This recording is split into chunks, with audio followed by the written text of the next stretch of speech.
Hello, beautiful humans of the interwebs. Welcome to eSpot Live. I am Ellie. This is Rodney. Rodney is my emotional support duck. And frankly, the most important part of this show, let's be honest. Happy Friday Eve. It's exciting stuff there. I'm certainly excited. I hope y'all have had a really good week. Mine's been decent. Silly goes, Rodney! Welcome to the chat, Silly. Today is going to be a very good day. I always start these with disclaimers. And, I don't really have any today. And I'm terrified of that. I feel like I'm so proud of my interwebs today. And now that I've said that, I'm a little nervous that it's not going to work. But I've given up on like, pretending that I understand how it works. Because I've done every form of troubleshooting on the planet to try to fix my connection. And then nothing's happened. And then today I did nothing. Ran a test and it was smooth. Here we are. I'm not complaining about it. I am very grateful. But yeah, if anything is going rocky on y'all's end, do let me know in the chat, please. Silly saying video and audio look clear to get today. Woo! Wolf's in the chat too. Welcome, Wolf. Good to see you here. See, I told y'all it would be a good day. Yeah, so I'm super excited that it seems to be working, and it seemed to work well last time. So I'm just gonna take this as the win that it is, and just issue general disclaimers of if anything does go off, let me know and I'll do what I can to fix it. Also, as always, any sort of sound imbalances or... I'm checking out a new playlist today, so I had to adjust the sound a little bit. Still Zombie in a Jar. Never-ending plugs for Zombie in a Jar. But new playlists, so... Not even a new playlist, because 2 new playlists have dropped very recently. Super excited about that. Lots of cool stuff there. But I'm actually listening to an old new playlist, or a new old playlist. New to me. I don't know if I've had it in the background of a stream yet, but if I have, it's been a while. So here you go. Check out Zombie in a Jar on Spotify or Apple Music or wherever you like to listen to music. Specifically Doomsday for reasons. And on that note, I'm gonna go ahead and jump right into newsy stuffs. After I catch up on the chat, Wolf's saying, I was sitting at PC, my office wall became Niagara Falls, found out it was the main wall for the house, wet wall for the house, and the water line broke. Oh no! Sorry, I'm smiling. That's only because I don't know how to handle emotions when they first hit me. Not even kidding on that. That's terrible, and I'm sorry. I have no clue what I'm supposed to say here, aside from I genuinely am sorry. That really sucks. I hope you get it fixed soon. I hope all of your items in your house are safe and dry. And I hope you have a better week. I feel like I'm digging a hole of awkward here. But my sorry that happened is very genuine. So on that note, now I'm going to get to newsy stuffs. If you are new here, eSpot Live is a little live stream where we gather some like entertainment news topics and I just kind of babble about them. And people in the chat chime in. We have some nice discussions. It's a party. So first up to chat about today is yet another studio being formed by some Blizzard and Epic veterans.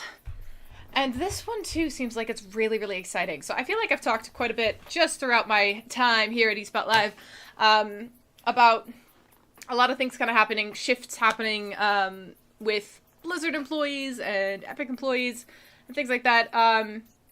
There's been a lot of people kind of splitting off into their own little studios that have specific focuses. As far as I can tell, it's not, like, horrendously dramatic, like some things we've seen in the gaming industry.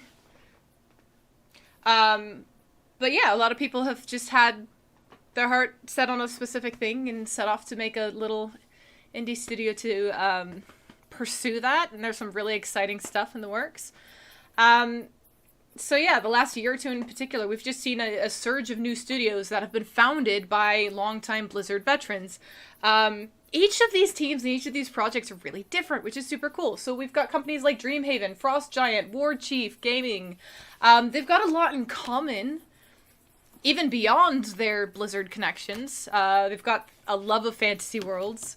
They've got interest in games that specifically bring players together.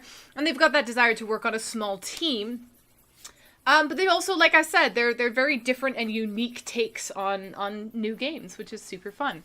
So now we have former Blizzard and Epic engineer Matt Skimbari.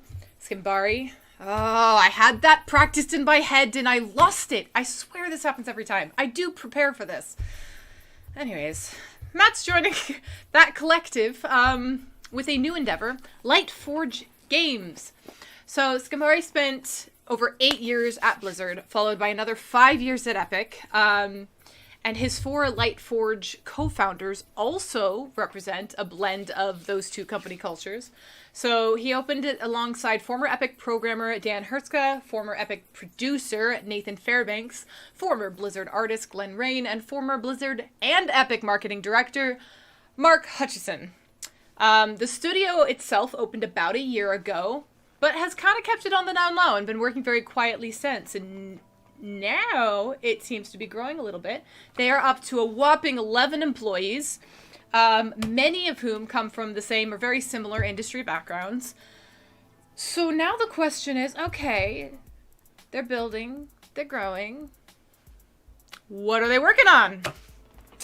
Well, they're not saying yet. But, what they have kind of hinted at is that it's going to be focused on the RPG genre. So what he is saying about the company's building is that the team's collective experience with making social creative games at their past companies is being put to very good use. So he's quoted as saying, when you look at anything from Minecraft to Dungeons and Dragons, these are games where people come together. They have shared connectedness, they're creating a world together, they're creating a story together in a very emergent together kind of way. These are the kinds of games that we love, and we've got experience and expertise working on games like this. We all came together with a shared vision that we think, Hold on, I misread that, but that's okay. We all came together with a shared vision that we can rethink RPGs through the lens of social creation. So that's the end of that quote that, again, I just butchered, but, you know, good day. So one dramatic difference between Lightforge and the big studios is actually in the form of its structure. So Lightforge was founded with the intention of being and has remained fully remote.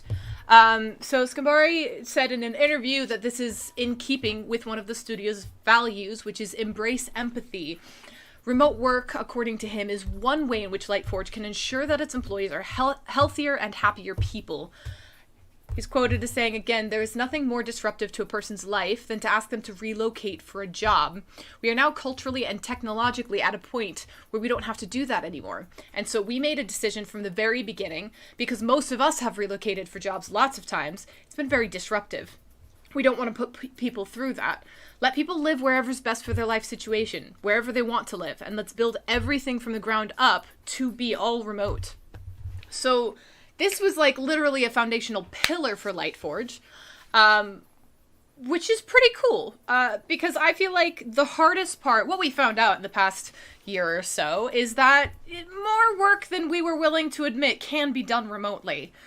Most work can be done remotely. There's a lot of opportunity for that, but the hardest part came from transitions, right? Companies having to suddenly get new equipment, do things a new way. But this company was literally founded on that, which is super, super cool. So they were built with everything rigorously documented. Video chats open all the time if people want to participate. Other communications between members who are literally based in locations ranging from Hawaii to the US East Coast to Scotland. So they're bridging quite a few time zones there. Yeah, So everyone just kind of works the hours that make the most sense. And so Skambari says, as a silly example for myself, that is when the weather is nice outside, I'll go swimming. That's just a fun thing to do. We'd go gardening on my lunch break. Having people be able to adjust their schedule based on their life situation, whatever it might be, I think is something that is very valuable to people. So that's really cool to see. I feel like it's easy enough for a company to have these values, right, that they put out there and they talk about and they claim. But I feel like when you look closely, you don't always see those reflected. But this really seems like a company that is starting from the ground up to really focusing on embracing those and embracing empathy. And he goes on to talk about how that goes beyond just their work environment and into their games. He himself is very focused on accessibility, which I've talked to in excess before. I just think is super, super important. And I think it's really cool that that's something that they're focusing on. They're focusing on community. They're focusing on health of their employees, which is something, too, that DBSI Entertainment is really focused on as well. We have that heart to not just steamroll employees in the same cycle of contracted, like, I don't know where my words are going right now, but it's something we share with them. There we go. That was easy enough to say. Why didn't I say that first? It's fine. So yeah, it's really, really cool to see this company reflecting those values and actually living by those values as well. So there we go. And then also he goes on to talk about all these other little companies that I was talking about that have been branching off from Blizzard, from Epic and all that. And I think there was this question of like, oh, y'all are just competition. And he said, no, actually they're a tight-knit group in that there's open communication between all these companies and they're encouraging each other. And it's been surprisingly wholesome and supportive, which again, go people in the entertainment industry building each other up. I love to see that. So yeah, super exciting stuff. The chat is blowing up and my brain just couldn't do two at once. So I'm going to catch up on the chat really quick. Silly, in reference to my butchering words, is saying bad/funny things are usually funnier when they happen to someone else. Or maybe that was in reference to me kind of laughing as a first response to something Wolf had said. And then Silly goes, but about this topic, I feel like there's been a lot of mergers and acquisitions lately, but I don't know if that's because I just didn't know about it before. That's something that's come up a lot on eSpot Live as well. I feel like I said, there was kind of a theme of certain big people stepping away from large corporations to refocus on that kind of smaller family unit of creators. There's also been a lot of mergers and acquisitions as well. I don't know if that happens all the time in this industry or if it's just kind of new. Silly also said, no, it was in response to Wolf's Waterfalls, that original comment. There we go. I'm catching up, so, you know. I'm a little slow. And then Wolf says, it's like buying a new car. You think you're the only one with that color and theme and such, and then you start seeing your car everywhere. Then you're more observant because you're in the environment. Yeah, you like pick something and you think it's unique, and then you see it everywhere. I feel that. And then in reference to remote work, Silly says so much work can be done remotely. And then Wolf chimed in saying, I'm in South Carolina, USA. Most of the people I work with are in the UK, EU, and Puerto Rico and Spain and the Middle East. That's really cool. That's a super diverse group. Awesome. So I guess I'm in Florida, pretty much only work with Floridians. Sorry. I'm kidding. Anyways. Yeah.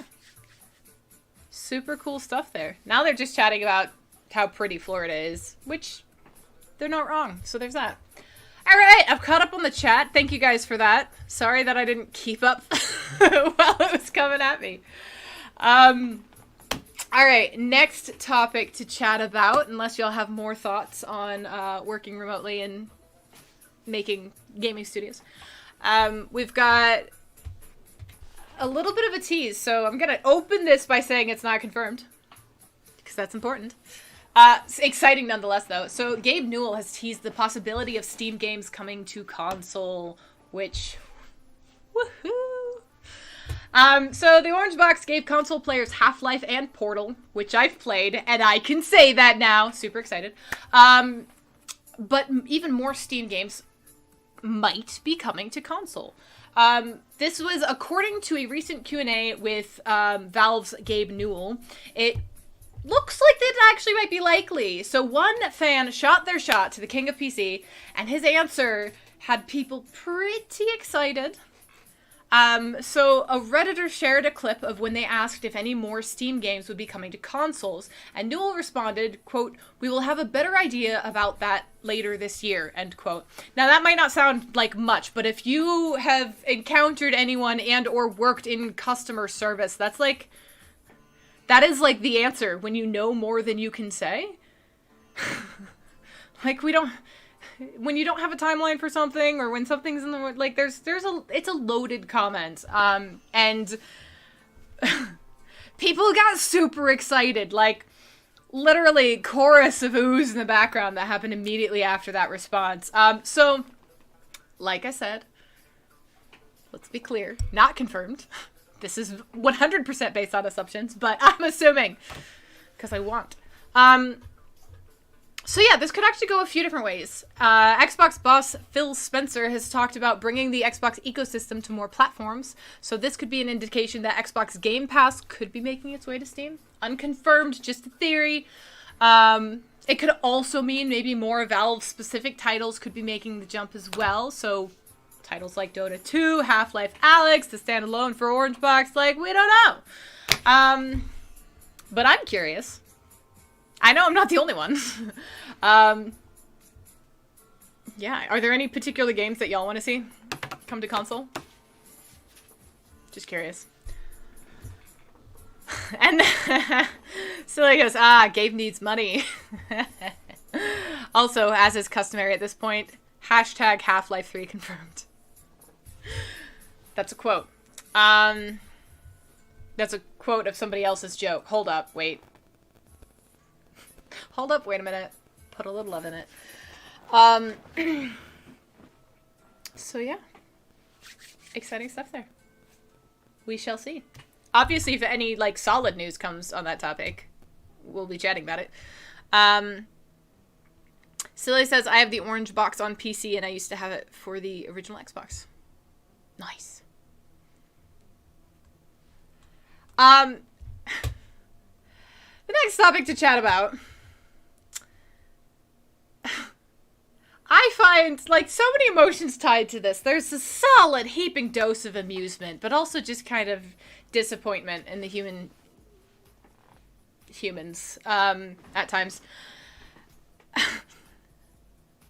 So, Target has decided to take a stand against some very dangerous items that they've been selling recently. And they have put a stop to the sale of Pokemon cards in stores. Walmart followed suit. So, no more Pokemon cards at Walmart. One-stop shop for literally anything and everything, including literal katanas. But we are safe from the Pokemon cards. So it's all good, guys.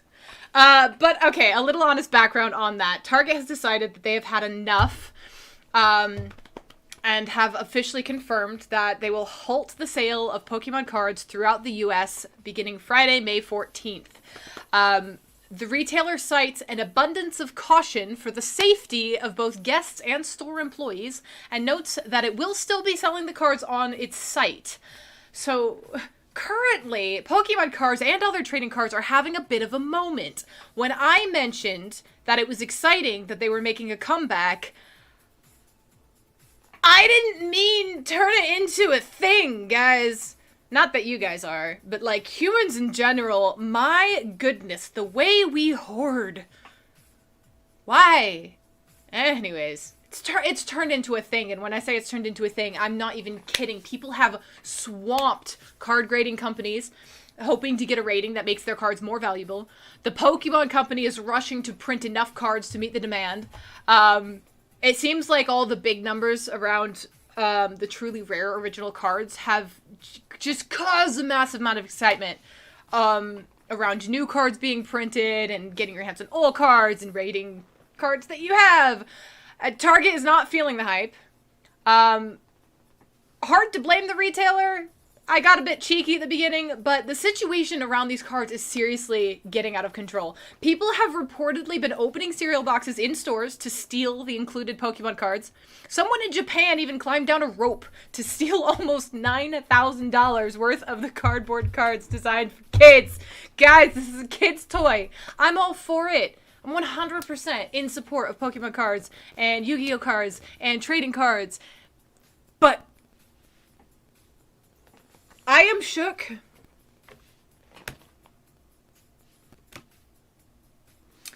Anyways, so Target started limiting how many packs customers are allowed to purchase, and then they had to threaten to get law enforcement involved because they were finding people camping out by the stores for the cards. There was even an incident at one store where a gun was pulled during a fight about sports cards, which can explain why the halt also applies to MLB, NFL, and NBA cards as well. So before Target's official statement, some people had seen signs announcing that new policy in aisles of their local stores. These have been apparently showing up all over the US, but it has been officially confirmed, and as I said, Walmart has followed suit. So yeah, catching up with the chat really quick. Silly goes, oh yeah, I saw about that. I didn't know until today that there was anything going on with Pokemon cards. Right? I didn't find out until I was looking into this. I was like, is this real? Have we really, like, toilet paper, gasoline in bags, and now Pokemon cards? Just like, what, why? It does not make sense to my brain. But that's okay. I appreciate Silly's Lord of the Rings reference there, my precious. I can't do the Gollum voice. Tonight is not the night to try. Wolf went on to say, nothing Target does would surprise me due to me and a buddy was asked to leave Target for walking in uniform when we were still in the army, so they got boycotted. Oh, Yu-Gi-Oh! I have all 5 parts of Exodia. Nice. And then Silly says, I vaguely remember something about that regarding Target, but at this point I like Target better than Walmart just because of the people usually at my local Walmart. Fair. Also, I wish I hadn't given away my relatively rare Pokemon cards a year or two ago. Oh, dang. They made a kid very happy, but they could have made my wallet very happy. Sorry, Silly. That joy belongs to a child. What a letdown. I don't know. How am I supposed to respond to that? Oh, man. Yeah, I don't know. Moral of the story, I am 100%. I am all for trading cards. I'm all for excitement over things that just bring joy. Like, be a kid. I'm 100% down for that, but be kind. Can that just be, like... Can that just come first? I don't know. Anyways, before I dig too deeply down that hole, next up to chat about, Margot Robbie has been pestering Warner Brothers to add Poison Ivy to the DCEU, and my love to that woman, because please, yeah, it's official. Margot Robbie wants to see Poison Ivy in the DCEU, and she is letting Warner Bros. Know it. If you don't know, Robbie's tenure as the character of Harley Quinn has been really probably one of the most consistent successes for the studio. So maybe they should pay attention to that suggestion. You know, I'm not biased. I mean, if you don't know the comic history, Harley Quinn, Poison Ivy started off kind of as just Batman villains, but have really evolved into so much more. And have been brought together in pop culture and gained a solid following. When Harley and Joker are on the outs, she finds solace and comfort in the relationship she has with her friend Poison Ivy. That relationship has sometimes been portrayed as friendship. It's been portrayed across various mediums. Everything from really close friendship, best friendship, to full-blown romance between the pair. Any and all of which would be fascinating to see on screen. And Robbie's here for it. And I'm here for that. Like... Oh, it's fantastic. So in a recent interview with Den of Geek, Robbie revealed that she pesters people at Warner Bros. All the time about adding Poison Ivy to the DCEU. She has big ideas for what the pair could do on screen together. And she's been quoted in the past as saying that, quote, their relationship is one of my favorite aspects of the comics, end quote. And that she really wants to explore it on screen. She also seems fairly confident that she can get the people in charge to come around to her way of thinking. As she assured Den of Geek that she was on the case. So her quote is saying, trust me, I chew their ear off about it all the time. They must be sick of hearing it, but I'm like, Poison Ivy, come on, let's do it! I'm very keen to see a Harley-Poison Ivy relationship on screen. It'd be so fun. So I'll keep pestering them, don't worry. So, I mean, also worth noting, aside from being just one of the darlings of the DCEU, she's also a fairly powerful figure in Hollywood. She's one of the highest paid female actors, has received Academy Award nominations for her dramatic roles in smaller art pictures, has launched her own production company, Lucky Chap Entertainment. So with all this in mind, she might actually have some sway. I don't know. We'll have to see. But I would like that. And... yeah. I would like that. So yeah.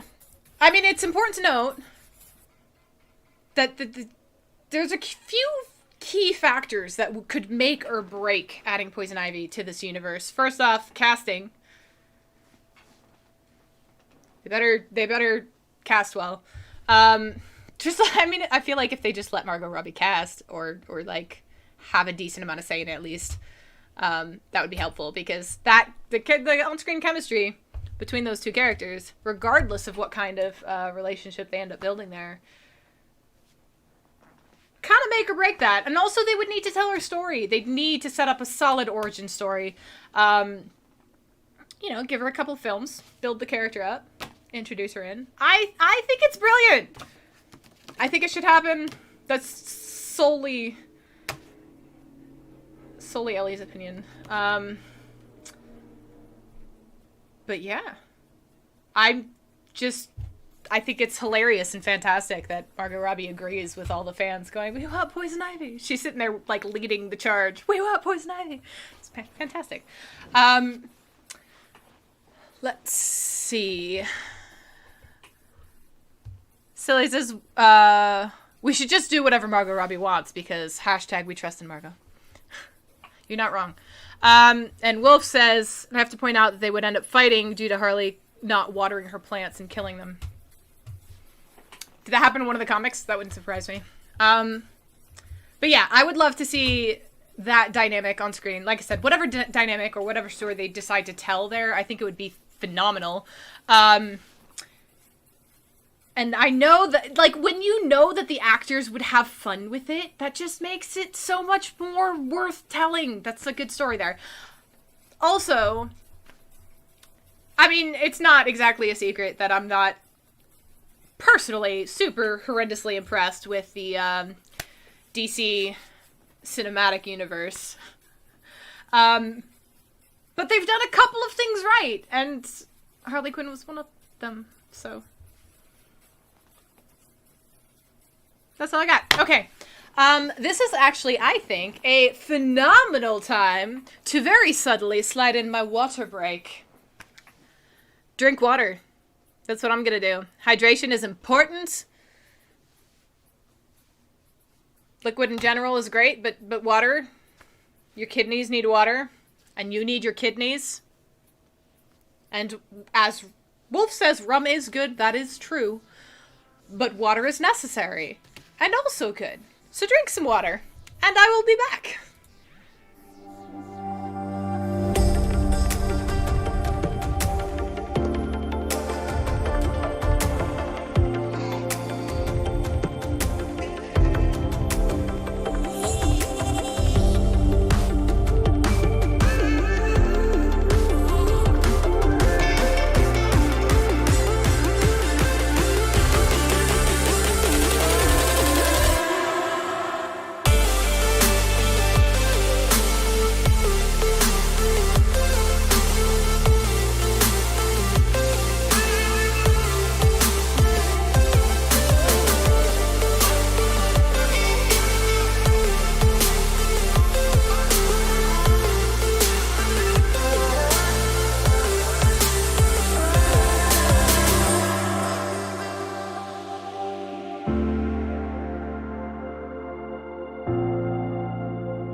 Also, I did not miss Silly's comment, can I hydrate with steam?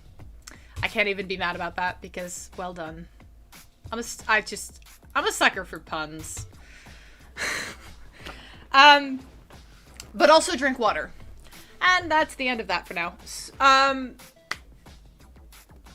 Next up to chat about. I don't know why the awkward pause there, aside from the fact that it's me, let's be real. You're welcome, you're welcome. Both for the awkward pause and to Silly's, thank you. So next to chat about, I've talked quite a bit about the Pokemon 25th anniversary celebration happening, including the Pokemon 25, the album, and I also mentioned back in, I don't know, earlier this year. Earlier this year. It's almost as vague as the coming out holiday. Anyways, I mentioned that Katy Perry was tapped to collab for the Pokemon 25, the album.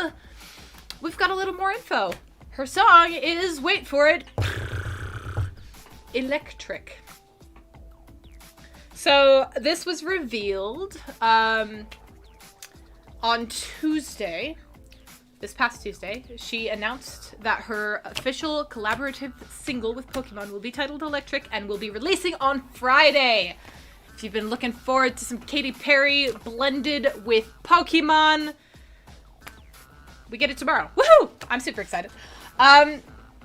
So yeah, it was shared it was in January. I knew I had it in my notes somewhere, I just couldn't find it. In January, it was shared that Katy Perry would be partnering with Pokemon on what is set to be a star-studded program to celebrate the 25th anniversary of Pokemon in conjunction with Universal Music Group.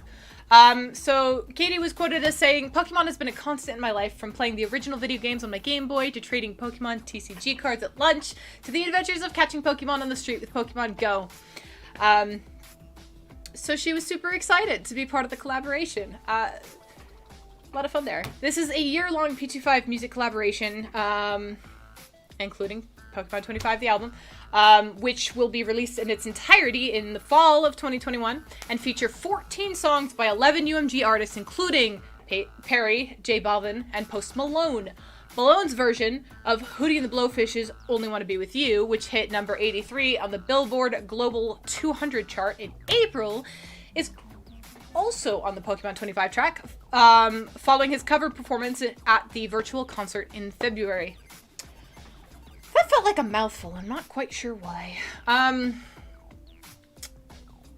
Another surprise artist will be joining them in releasing a song inspired by the Pokemon franchise, along with a music video and merchandise collection. So, but wait, there's more. We just don't know what it is yet. And then Katy Perry shared on social media Y'all, I know y'all have been waiting for this one, and it's almost here. Pre-save Electric on my collab for at Pokemon's 25th anniversary. And then she later added a promotional poster of her with Pikachu. So, we'll have to wait and see what the song sounds like, but not for long, because it's coming out tomorrow. Woo! Super exciting stuff there. And then... Okay, hero request was redeemed, and I don't know what that means. Darn it! There's so many requests here. So many, like, redeemed things that I don't know what they mean. I'm still learning on this... There we go. I'll find the chat one day, it's fine. This brand of nerddom. I'm still learning. I have no clue what I'm supposed to do for a hero request. Silly says, wait, what is this hero request thing? Also, She-Ra. I've vaguely heard of that, but, like, I don't know what I'm supposed to be doing.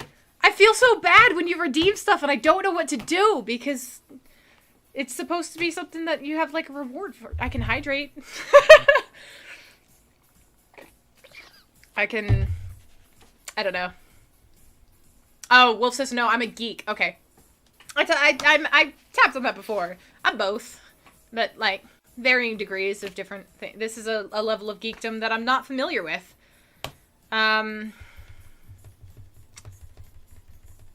Yeah, She-Ra is the sister of He-Man. I'm, like, vaguely familiar with it, but I've never seen it, so I don't know what I'm supposed to be doing. I'm sorry. Anyways, next up. That was a horrendous face. That's what you get, because that's on the internet forever, so you're welcome. Maybe that's the point of all these, like, redeemed things. I just, like, get super flustered when I don't know what to do for them, and I make horrendous faces, and someone at DVSI Entertainment is probably, like, screenshotting them for posterity. That's what this is actually for. Wolf says, I don't know what it does either. I just thought I would see what it did. I'm really sorry. Typically, there'd be someone here goading me in the chat, telling me what I'm supposed to do, but alas, it's just me, and I don't know what that means. Sorry. In other news, Ellen DeGeneres is set to end her talk show after 19 years. That's been around a minute.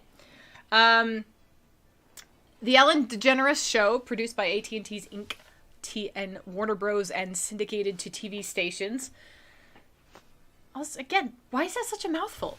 This show has won more than 60 Emmy Awards. But the audience has kind of been fading over the past 6 months, following an internal inquiry into media reports of a toxic work environment behind the scenes. 3 top producers exited the production in 2020, and DeGeneres apologized, promising a new chapter. She told The Hollywood Reporter on Wednesday that public attacks during that time destroyed her, but did not influence her decision to end the show. That choice, she said, was made when she extended her contract for 3 years back in 2019. In case you don't know, DeGeneres started her career in stand-up comedy in her New Orleans hometown before moving to television. She starred in the comedy Ellen in the mid-1990s. In 1997, both she and her TV character came out as a lesbian, but this was long before gay people were accepted in mainstream America. Ellen was canceled just a year later, but she returned to television in 2003 with her daytime show, which has turned into one of the kind of best known, I feel like, daytime comedy talk show type things that is there. She's known for being an advocate for animals, gay rights, and anti-bullying campaigns. She also became known for promoting kindness and compassion on her talk show, which is a lighthearted comedy-based show. And so in this interview with The Hollywood Reporter, she said that her future plans are uncertain, but she's open to movie roles and wants to be more involved in environmental conservation efforts. In addition to, you know, the Ellen DeGeneres show. She's also known for voicing the forgetful Pacific Blue Ting in the animated movies Finding Nemo and Finding Dory. She played Dory, in case that wasn't clear. And has also hosted the annual Oscars twice. I wouldn't mind seeing her in other shows. I like Dory. Yeah. Feels like, in some ways, the end of an era. But also, you know, moving on. Different things. I don't know.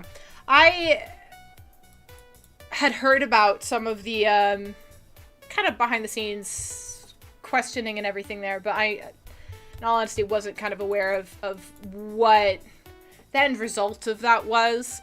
It's hard when you hear something, accusations against somebody, and the loudest voices become the ones that are just talking. And I feel like that happens a lot, not only in this situation, but like whenever something like this happens. So I don't know. I'm gonna catch up on the chat really quick. Silly says I can change the rewards, apparently. I probably can, but I don't know if I can from here. Like, hypothetically, as a moderator or whatever, I can. But anyways. That's what the team's for. I'll let them deal with stuff like that. Alright. Next up to chat about Legends of the Hidden Temple is getting rebooted, but for adults. So, the CW is hunting for the Legends of the Hidden Temple after ordering a reboot of the classic Nickelodeon adventure format. This comes after the series was previously set to be rebooted by the short-lived short-form service Quibi. The reboot will be produced by Stone & Company, which produced the original series that ran on Nickelodeon for 3 seasons between 1993 and 1995. The adult version will preserve many of the original show formats, including Olmec, the giant talking Mayan head, the moat crossings, the Steps of Knowledge, and the Temple Run, as well as the team names such as Purple Parrots, Blue Barracudas, Orange Iguanas, Red Jaguars, Silver Snakes, and Green Monkeys. However, this version will be taken out of the studio and scaled up a notch with tougher challenges, bigger prizes, as the contestants find their way through the jungle. Scott A. Stone, one of the original creators, along with David G. Stanley and Stephen R. Brown, will executive produce with Marcus Fox, executive producer of Nickelodeon's Paradise Run. The order comes as the CW is ramping up its original, non-scripted programming with the likes of adaptations of British formats, Would I Lie to You, and Killer Camp. The CW's EVP development, Gay Hirsch, recently told Deadline, "We've always been incredibly interested in the alternative space, but we do sense there's even more opportunity. We've been aggressively looking in the marketplace," end quote. This also is just kind of the latest example of cross-pollination between brands owned by Viacom CBS.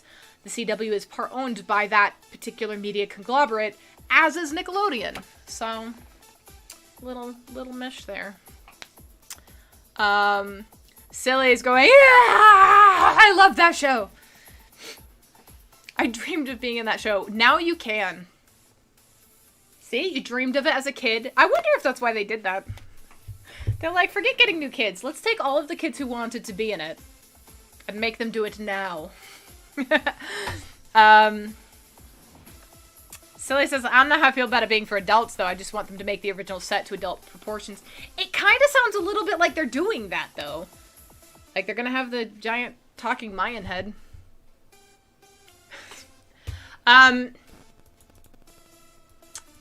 Yeah. I'm excited. I think it's gonna be super fun. Silly says, now they just need to bring back Double Dare. I mean, they're bringing back a lot of stuff. We'll have to see.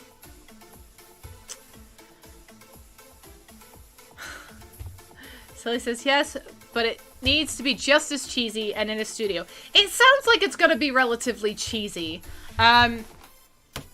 As far as the not being in a studio part, I do wonder what their plans are with that. Like, I get the raising the stakes type viewpoint, but, I don't know.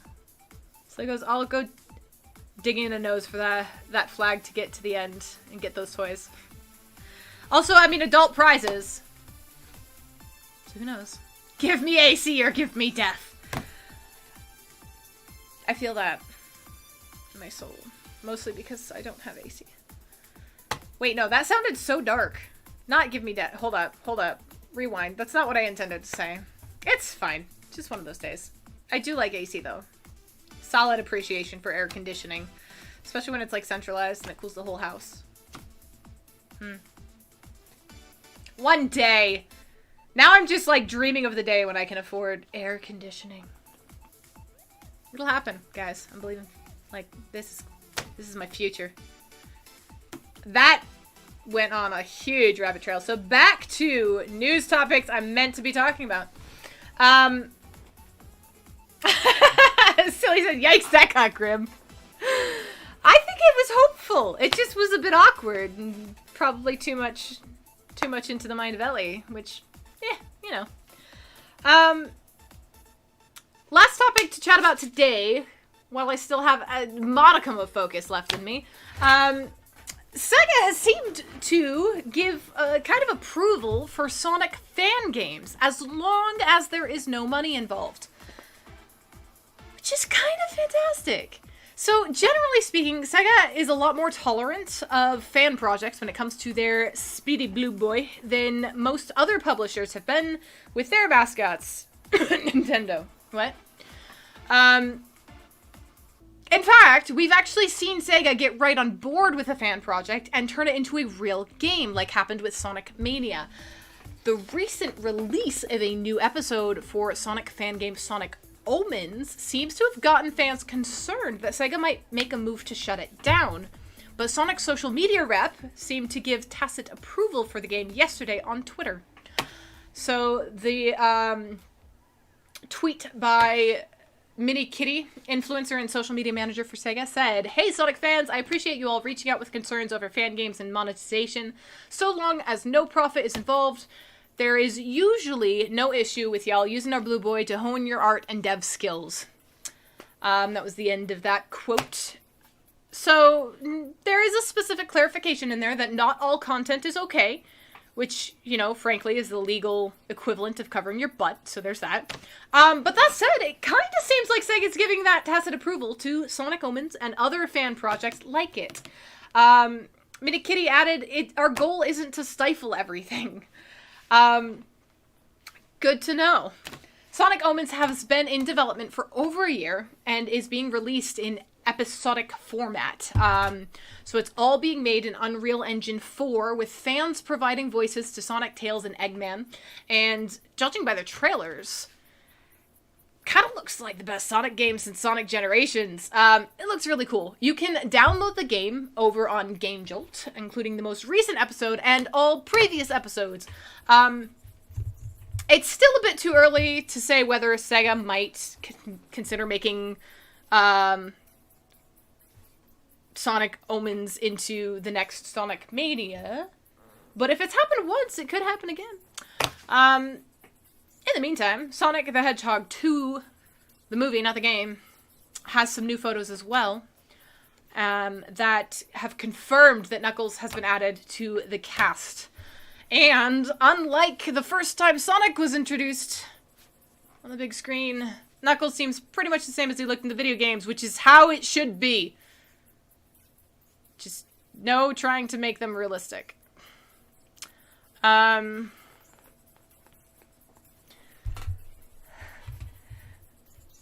Wolf says, vote for new Robotnik. I liked Robotnik. Lots going on there, though. That's it. That's all I have for today. This is actually kind of a shorter episode than they have been recently, which is kind of funny because it's not particularly short.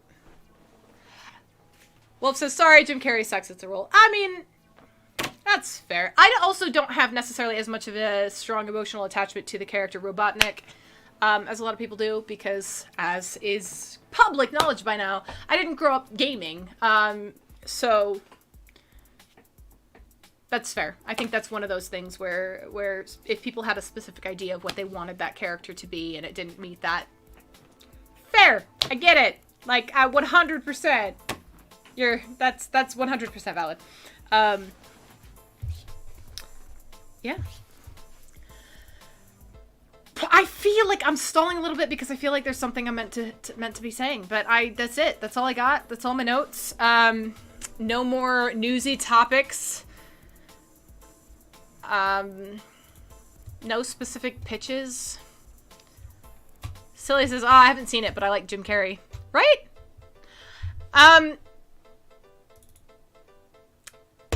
Elevated on Twitch. I'll be live tomorrow playing a video game because I'm learning how to play video games. Oh, and I just saw Silly's comment. How about your stream tomorrow? Yep. Backup pitch. If I don't know what I'm supposed to be talking about, might as well plug myself. Oh gosh. Sometimes I regret words when they leave my mouth. Unsupervised. This is just getting worse. If you enjoy watching me bumble and feel awkward about it and express that awkwardness very openly, check out Elevated on Twitch. I'll be live tomorrow.